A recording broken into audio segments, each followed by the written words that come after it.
কোরআনের মধ্যে আল্লাহ পাক রব্বুল আলামিন তিন ধরনের নাফসের আলোচনা করেছেন। কয় ধরনের? তিন ধরনের নাফসের আলোচনা করেছেন। নাম্বার ওয়ান, প্রথমত হলো আন-নাফসুল আম্মারা, অর্থাৎ যেই নাফস মানুষকে প্রতিনিয়ত খারাপ কাজের দিকে প্রলুব্ধ করে। আল্লাহ সুবহানাহু ওয়া তাআলা সূরা ইউসুফের মধ্যে বলছেন, ইন্নান নাফসাল আম্মারাতুম বিসসু, নিশ্চয়ই মানুষের নাফস মন্দ কাজের দিকে নির্দেশ দিয়ে থাকে। দুই নম্বরে যে নাফসের আলোচনা করা হয়েছে সেটি হলো আন-নাফসুল লাওয়ামা, অর্থাৎ তিরস্কারকারী আত্মা, বর্জনাকারী আত্মা। আল্লাহ এর শপথ করছেন, বলছেন ওয়ালা উকসিমু বিন নাফসিল লাওয়ামা, আল্লাহ আরো শপথ করছেন নাফসুল লাওয়ামা, তিরস্কারকারী আত্মা। আর তিন নম্বরে যে নাফসের আলোচনা করা হয়েছে সেটি হলো সর্বোৎকৃষ্ট নাফস, সেটি হলো সর্বোত্তম আত্মা, যাকে উপাধি দেয়া হয়েছে আন-নাফসুল মুতমাইন্নাহ, অর্থাৎ প্রশান্ত আত্মা। সুবহানাল্লাহ। আল্লাহ সুবহানাহু ওয়া তাআলা সূরা ফাজরের মধ্যে বলছেন, ইয়া আইয়াতুহান নাফসুল মুতমাইন্নাহ ইরজিই ইলা রাব্বিকি রাদিয়াতাম মারদিয়াহ। আল্লাহ পাক রব্বুল আলামিন বলছেন, হে প্রশান্ত আত্মা, তুমি ফিরে এসো তোমার রবের দিকে। কার দিকে? তুমি তোমার রবের দিকে ফিরে এসো সন্তুষ্ট এবং সন্তোষ ভাজন চিত্তে। সুবহানাল্লাহ। সন্তুষ্ট ভাবে তোমার রবের দিকে তুমি ফিরে আসো। মূলত এই তিনটি গুণে গুণান্বিত হলো মানুষের নাফস। প্রথমত নাফসে আম্মারা মানুষকে খারাপ কাজের দিকে নির্দেশ দিয়ে থাকে, কিন্তু মানুষ যখন খারাপ কাজ করে তখন তাকে নাফসুল লাওয়ামা তিরস্কার করতে থাকে। নাফসুল লাওয়ামা তাকে কি করতে থাকে? তিরস্কার করতে থাকে। মানুষ খারাপ কাজ করার পরে স্বাভাবিকভাবে দেখবেন তার একটা অনুভূতি জাগে, আমি যে এই কাজটি করলাম আমার দ্বারা এই কাজটি করা উচিত হয়নি। এরকম হয় কি হয় না? প্রত্যেকটি মানুষের বিবেকে নাড়া দেয়, এই কাজটি আমার দ্বারা করা উচিত হয়নি। এটাই হলো বিবেক। আমরা যাকে বিবেক বলে থাকি এটাকে বলা হয়েছে আন-নাফসুল লাওয়ামা, অর্থাৎ তিরস্কারকারী আত্মা। মানুষকে খারাপ কাজের জন্য তিরস্কার করতে থাকে, তোমার দ্বারা এই কাজ করা ঠিক হয়নি। কিন্তু পুরোপুরি ভাবে সে খারাপ কাজ থেকে তখনও বিচ্ছিন্ন হতে পারে না। অতঃপর মানুষের সৎ কর্মের উন্নতি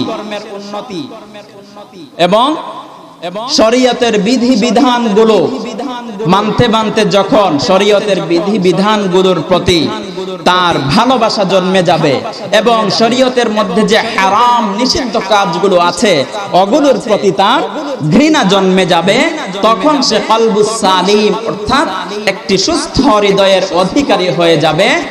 আর এই রকম সুস্থ হৃদয়ের অধিকারী যারা হবে তাদের প্রশংসা করে আল্লাহ সুবহানাহু ওয়া তাআলা কোরআনের মধ্যে বলছেন, ইয়াউমা লা ইয়ানফাউ মালুন ওয়ালা বানুনা ইল্লা মান আতাল্লাহা বিকলবিন সালিম। আল্লাহ পাক রব্বুল আলামিন বলেন, সেদিন মানুষের ধন সম্পদ সন্তান সন্ততি কোনো কাজে আসবে না। সেদিন একমাত্র সেই ব্যক্তি উপকৃত হবে যে আমার কাছে একটি বিশুদ্ধ অন্তঃকরণ নিয়ে আসতে পারবে, বিশুদ্ধ আত্মা নিয়ে উপস্থিত হতে পারবে। একমাত্র সেই ব্যক্তি সেদিন উপকৃত হবে। সুবহানাল্লাহ। এই জন্য আল্লাহ পাক রব্বুল আলামিন নাফসের শপথ করে বলছেন, ওয়া নাফসিন ওয়া মা সাওয়াহা, শপথ নাফসের এবং যিনি তা সুবিন্যস্ত করেছেন তার। আল্লাহ মানুষের নাফসকে এত সুন্দরভাবে সুপরিকল্পিতভাবে তৈরি করেছেন। শুধু তাই নয়, মানুষের দেহকে গঠন দিয়ে সুন্দর গঠন দিয়ে তৈরি করেছেন। সূরা 3 এর মধ্যে আল্লাহ বলছেন লাকাদ খালাকনাল ইনসানা ফি আহসানি তাকওয়িম। আল্লাহ পাক রব্বুল আলামিন মানুষকে একটি সুন্দর গঠন দিয়ে তৈরি করলেন। মানুষের বাহ্যিকভাবে এবং আভ্যন্তরীণভাবে মানুষের শ্রবণ করা, দেখা, ঘ্রাণ নেওয়া, স্বাদ আস্বাদন, অনুভূতি, এই সব কিছু আল্লাহ এত সুন্দর করে সৃষ্টি করলেন। চোখ ধাঁধানুভাবে এত নিপুণ করে তৈরি করলেন। একজন মানুষ যদি এই আল্লাহর সৃষ্টি নিয়ে চিন্তা করে, গবেষণা করে, তাহলে কিয়ামত পর্যন্ত গবেষণা করলেও গবেষণা শেষ করা যাবে নাকি? কিয়ামত পর্যন্ত সে যদি চিন্তা করতে থাকে, একদিন তার চিন্তা শক্তি ফুরিয়ে যাবে। কিন্তু আল্লাহ পাক রব্বুল আলামিনের সৃষ্টি নিয়ে চিন্তা করা শেষ হবে না, ঠিক কিনা? আল্লাহ পাক রব্বুল আলামিন এত সুন্দর করে সৃষ্টি করলেন। সূরা রুমের মধ্যে আল্লাহ বলছেন ফাকিম ওয়াজহাকা লিদ-দীন হানিফা فطرة الله التي فطر الناس عليها لا تبديل لخلق الله جرب الله أكبر আল্লাহ পাক রব্বুল আলামিন আমাদের রাসূলকে উপদেশ দিয়ে বলছেন, ও আমার প্রিয় হাবিব, শোনো শোনো, তুমি নিজেকে দ্বীনের উপর একনিষ্ঠভাবে প্রতিষ্ঠিত রাখো। এটাই হলো আল্লাহর রীতিনীতি।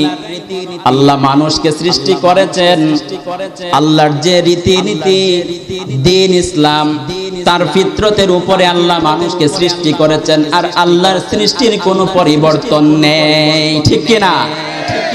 আবু হুরায়রা রাদিয়াল্লাহু আনহু বলেন, হাদিসের মধ্যে রাসূল করিম সাল্লাল্লাহু আলাইহি ওয়াসাল্লাম বলছেন, কুল্লু মাউলুদিন ইউলাদু আলাল ফিতরা فأبواه يهودانه أو ينصرانه أو يمجسانه।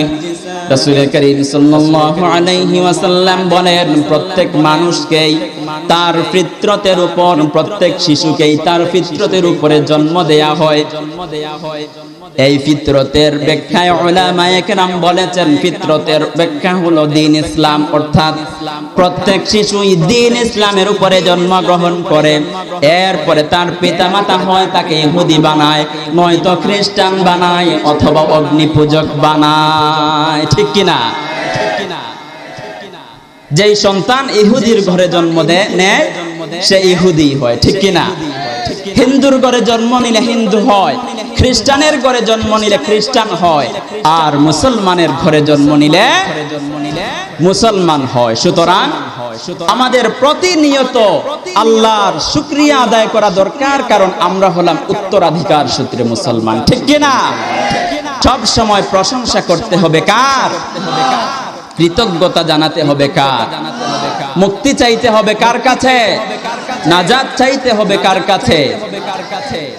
আর কিছু যে চাই না আমি, চাই গনাজাত, আল্লাহ তোমার কাছে আমার এই মুনাজাত, আল্লাহ তোমার কাছে আমাদের এই মুনাজাত। সবাই বলুন, আর কিছু যে চাই না আমি, চাই গনাজাত, আল্লাহ তোমার কাছে আমার এই মুনাজাত, আল্লাহ তোমার কাছে আমাদের এই মুনাজাত।